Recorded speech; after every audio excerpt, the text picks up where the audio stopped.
Banks rule the world. The rich control everything. They don't care if you're a capitalist or a communist. What they want is for you to be in debt. Why? Because money is created through debt. The more you borrow, the richer they get. But here's the key difference. Poor people borrow money to buy liabilities like cars and houses, things that cost them money. Rich people borrow money to buy assets, things that make them more money. And that's why the rich keep getting richer while the poor stay poor. The system is rigged. Most people don't understand how the financial system works. In 1971, President Nixon took the U.S. off the gold standard, which meant money became fake, just printed paper with no real value. Since then, the economy has run on debt. When you save money, banks use your savings to lend out 10 times more through fractional reserve banking. That's why banks love debt. It makes them richer.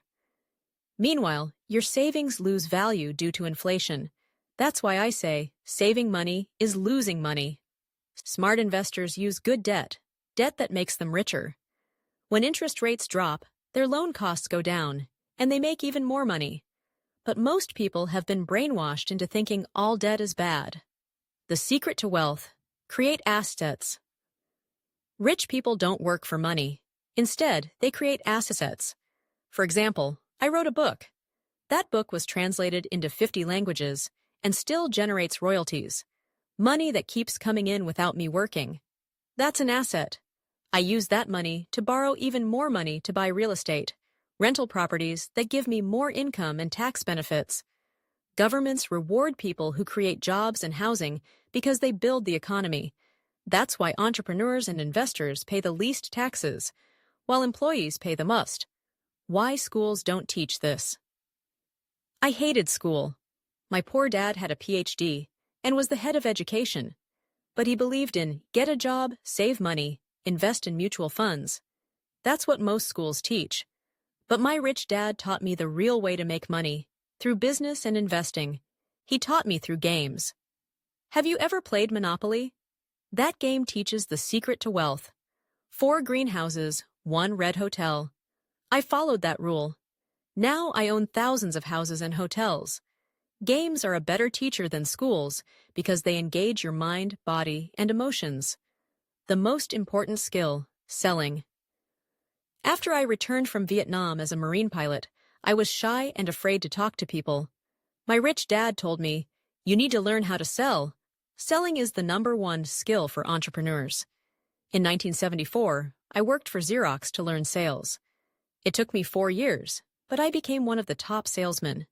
Now, I'm a best-selling author, not the best writing author. If you can't sell, you can't make money. I started a nylon wallet business. At first, we struggled. Then sales exploded, but we couldn't manage the cash flow.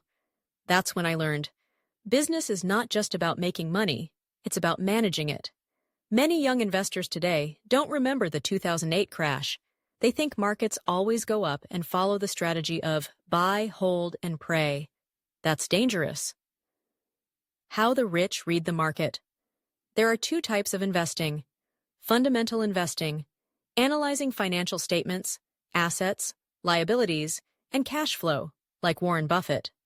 Technical investing, analyzing market trends, patterns, and emotions, like traders do. Buffett ignores technicals, but I believe in both.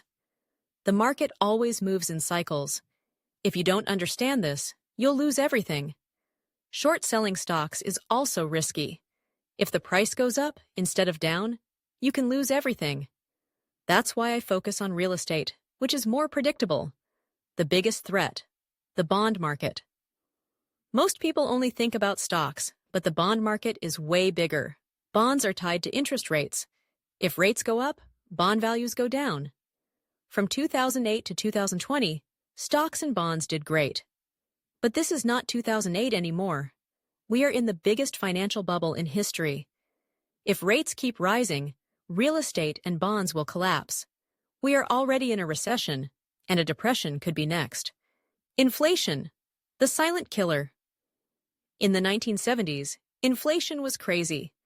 Oil prices jumped from $30 to $130 per barrel. When oil goes up, Food prices go up because farming and transportation need fuel. Governments say they will fix inflation, but they don't control it. Most people aren't prepared. Young investors buy houses at the peak of the market without realizing that rising interest rates will destroy their profits. I saw this in the 1970s. When interest rates hit 20%, real estate investors had to get creative to survive. That's the difference between winners and losers: education, creativity, and resilience. What happens next? In 1971, when Nixon removed the gold standard, my poor dad told me to save money. My rich dad told me to buy assets. I listened to my rich dad. Today, young people want to be real estate agents without realizing that they are entering the market at the worst possible time. In hyperinflation, prices change daily. In China, restaurants had to print new menus every morning. That will happen again. The government thinks raising interest rates will fix inflation, but we're already in a recession. If they raise rates too fast, we could enter a depression. How to prepare for the future? Most people will lose everything because they don't understand the system. The Great Depression led to communism. The next depression could be even worse. But every crisis is also an opportunity. If China invades Taiwan, I win. If inflation spikes, I win. The best defense against bad leadership, Biden, Putin, Xi, Janet Yellen, is financial education. Politicians have no idea what they're doing. Inflation is up, the borders are open, and most people are clueless about what's coming. Final advice: be smart, be prepared. The world is changing fast. Question everything. Stop saving money. Avoid bad debt. Create assets. Study history.